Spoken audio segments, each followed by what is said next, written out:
नमस्कार, आप देख रहे हैं वीके न्यूज। मैं हूं आपके साथ नदीम अहमद। जब से ब्रिटेन के प्रधानमंत्री बने हैं ऋषि सुनक, तब से भारतीय लोगों और ऋषि सुनक की पूरी दुनिया में तारीफ हो रही है। ऋषि सुनक पहले व्यक्ति नहीं है जो किसी देश के शीर्ष पद पर पहुंचे हों। इससे पहले भी कई ऐसे भारतीय हैं जिन्होंने भारत का नाम किसी दूसरे देश में रोशन किया है। ऐसे ही कई नाम हैं जिनका आज हम आपके सामने विस्तार पूर्वक बताएंगे। भारत, नेपाल, मॉरिशस के अलावा ब्रिटेन भी अब उस लिस्ट में शामिल हो गया है जहां देश के नेतृत्व की बागडोर किसी हिंदू राजनेता के हाथ में है। इन सभी नेताओं पर देश की जनता और उनकी पार्टी भरोसा करती है और पूरी दुनिया में अपनी बेहतरीन राजनीति के लिए जाने जाते हैं। भारतीय मूल के ऋषि सुनक ब्रिटेन के प्रधानमंत्री तो बन गए हैं, लेकिन लीज ट्रस को अपने खराब आर्थिक नीतियों की वजह से इस्तीफा देना पड़ा था, जिसके बाद से ऋषि सुनक को यह मौका मिला।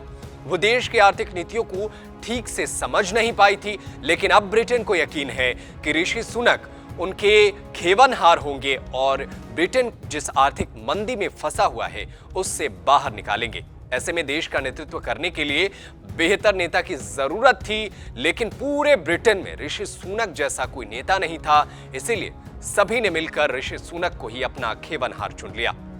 अपने इस सफर में वो लगातार राजनीतिक ग्राफ पर ऊपर जाते गए हैं, जिसके चलते आज की स्थिति को देखा जाए तो वो पूरी कंजर्वेटिव पार्टी में उनके बराबर का कोई नेता ही नजर नहीं आता है। अब देखना होगा कि ऋषि सुनक कैसे देश को आर्थिक नीतियों से बाहर निकालते हैं। ये तो ऋषि सुनक रहे जो ब्रिटेन के प्रधानमंत्री हैं, लेकिन इसके अलावा भी बहुत सारे हिंदू नेता हैं जो अपने अपने देश में भारत का नाम रोशन करते हैं, हिंदुत्व का नाम रोशन करते हैं और हिंदू जैसे धर्म को पूरी दुनिया में आगे बढ़ाते हैं। इनमें दूसरा नाम है शेर बहादुर देउबा का। शेर बहादुर देउबा लंबे वक्त से नेपाली कांग्रेस के सभापति हैं। उन्होंने नेपाल के 40वें प्रधानमंत्री के रूप में साल 2017 में शपथ ली थी। शेर बहादुर देउबा हिंदू समुदाय से ताल्लुक रखते हैं। इसके अलावा प्रविंद जगन्नाथ को कौन नहीं जानता है।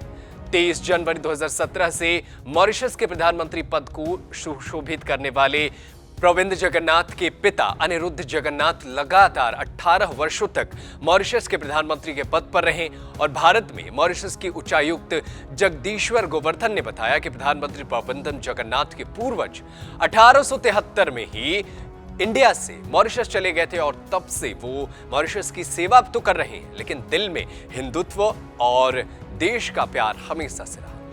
इसके अलावा बात करें अमेरिका की, तो अमेरिका में कमला हैरिस वर्तमान में अमेरिका की उपराष्ट्रपति हैं। अमेरिका के इतिहास में यह पहली बार है कि डेमोक्रेटिक पार्टी की कोई महिला नेता उपराष्ट्रपति बनी है। कमला हैरिस भारत के दक्षिणी राज्य यानी तमिलनाडु से रिश्ता रखती है। इसके अलावा बात करें एंटोनियो कोस्टा, अब पुर्तगाल के प्रधानमंत्री हैं। इसी साल चुनाव में जीतने के बाद उनका ये तीसरा कार्यकाल है, यानी वो तीसरी बार प्रधानमंत्री बने हैं। कोस्टा पुर्तगाल के साथ ही गोवा से भी जुड़े हुए हैं। उनके दादा Louis Afonso Maria de Costa Goa के निवासी थे। हालांकि एंटोनियो कोस्टा का जन्म तो मोजाम्बिक में हुआ था, लेकिन उनके कई रिश्तेदार आज भी गोवा के मरगाओ में के नजदीक रहते हैं। इसके अलावा बात करें हम सिंगापुर की, जहां पर भारतीयता अभी भी जिंदा है और सिंगापुर की राष्ट्रपति हलीमा याकूब के पूर्वजों का इतिहास भी भारत से जुड़ा हुआ है। उनके पिता भारतीय थे, जबकि उनकी मां मलयाली मूल की थी। याकूब सिंगापुर की पहली महिला राष्ट्रपति हैं और उनके देश में उन्हें बहुत प्यार मिलता है और सभी जानते हैं कि वो भारतीय मूल की हैं। इसके अलावा कैरेबियाई देश गुयाना के राष्ट्रपति इरफान अली का रिश्ता भी भारत से है। उनका जन्म साल 1980 में वहां रहने वाले एक भारतीय परिवार में हुआ था।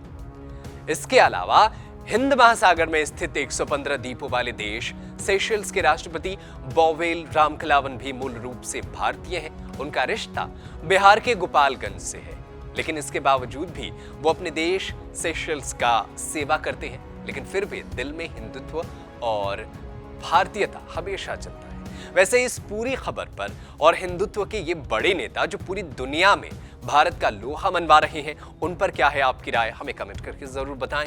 देश और दुनिया की तमाम बड़ी खबरों को देखने के लिए बने रहें वीके न्यूज के साथ। धन्यवाद। वीके न्यूज, राष्ट्र के नाम।